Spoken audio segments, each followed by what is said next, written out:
थाना लोनी पुलिस के द्वारा अवैध चरस को बाहर से लाकर छोटी छोटी पुड़ियों में बेचने वाली सितारा नामक एक अभियुक्ता को पुलिस ने गिरफ्तार करने में सफलता हासिल की, जिसके कब्जे से लगभग 9 किलोग्राम नाजायज चरस, जिसकी बाजार में अंतर्राष्ट्रीय कीमत 3.30 करोड़ रुपए है। तो बता दें कि गिरफ्तार अभियुक्ता सितारा पर दिल्ली के सदर बाजार थाने में पहले से ही मुकदमा दर्ज है। पुलिस पूछताछ में अभियुक्ता ने बताया कि ये इस चरस को लाकर बेचती थी और इससे एकत्रित हुए रकम से अपनी दिनचर्या में जीवन में उपयोग में लाती थी। प्रेस कॉन्फ्रेंस करते हुए डीसीपी रूरल विवेक यादव के द्वारा बताया गया कि लोनी के नजदीक अहमदनगर चौकी के पास बिल के बराबर में खाली प्लॉट में पड़ा हुआ था, जहां पर मुखबिर की सूचना पर पुलिस को जानकारी मिली और पुलिस ने अभियुक्ता सितारा को गिरफ्तार करके अवैध मादक पदार्थ बरामद किया। देखिए, थाना लोनी पुलिस की टीम द्वारा 7 सितंबर 2023 को अशोक विहार थाना लोनी क्षेत्र में इस महिला जो मादक पदार्थों की तस्करी करती है उसको गिरफ्तार किया गया है। उसके पास से करीब 9.032 किलोग्राम चरस बरामद हुआ है, जिसकी अंतर्राष्ट्रीय बाज़ार में कीमत तकरीबन 3 करोड़ 60 लाख रुपए आंकी जा रही है। महिला का नाम सितारा है। ये पूर्व में भी दिल्ली से NDPS एक्ट के अंतर्गत ही जेल जा चुकी है।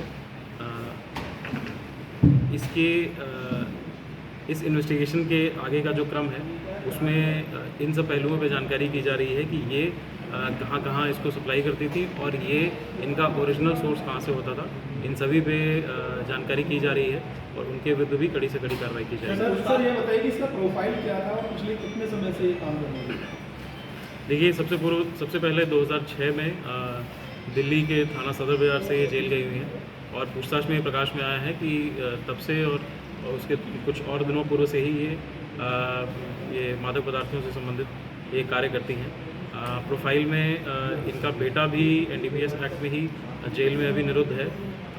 इनके पास एक मकान, एक प्लॉट इधर लोनी क्षेत्र में है। कुछ इनके ठिकाने दिल्ली के नांगलोई इत्यादि क्षेत्रों में भी हैं और गाज़ियाबाद के कुछ स्थानों पे और विशेष करके दिल्ली NCR का जो क्षेत्र है वो इनका इसके डिस्ट्रीब्यूशन का मेन एरिया था। सर, चरस की सप्लाई किस तरह से होती थी? क्या पूरी चेन?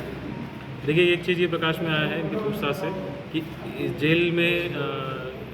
जेल से ही इसके कांटेक्ट में नेपाल के एक व्यक्ति से इसकी भेंट हुई थी और अभी तक इसकी पूछताछ में ये प्रकाश में आया है कि नेपाल का ही व्यक्ति इसको ये मादक पदार्थ बल्क में ला के देता है। फिर ये इसको छोटे छोटे क्वांटिटीज़ में करके इसके पास से एक इलेक्ट्रॉनिक कांटा भी बरामद हुआ है। वो छोटे छोटे क्वांटिटी में करके फिर इसे बेचती है और फिर वो ऐसे उस बिक्री से जो पैसे हैं वो उसको देती है और उससे फिर अगली खेप लेती है। सर, बस के जी, अभी जैसे मैंने बताया कि अभी इन्वेस्टिगेशन का इशू है।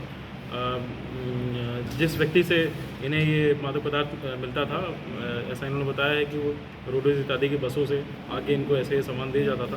तो अब वो व्यक्ति की जानकारी की जा रही है, पूछताछ किया जा रहा है और उसकी भी गिरफ्तारी शीघ्र की जाएगी और ये पूरे नेटवर्क को बस्ट करने का काम किया जाएगा। अभी जो इसका मोडस ऑपरेंडी होता था, ये जब इसे एक खेप मिल जाती थी तो इसको ये बेच करके फिर जो पैसे मिलता था वो उससे इसका जो सप्लायर था उन्हें वो पैसे देती है और फिर उससे नेक्स्ट खेप ले लेती थी। ऐसा पूछताछ में प्रकाश में आया। अभी तक कुछ ऐसा नहीं आया कि सरकार की अभी तक कुछ इन्वेस्टिगेशन? हाँ, डेफिनेटली इनका जो मेन टारगेट एरिया होता था वो दिल्ली और NCR का जो क्षेत्र है वही है। उसमें अक्सर ये पाया जाता है कि जो कॉलेज इत्यादि के स्थान होते हैं या जहाँ भी अनफॉर्चुनेटली जहाँ भी यूथ की संख्या ज़्यादा होती है उन क्षेत्रों में इनकी सप्लाई इस तरह से की जाती है।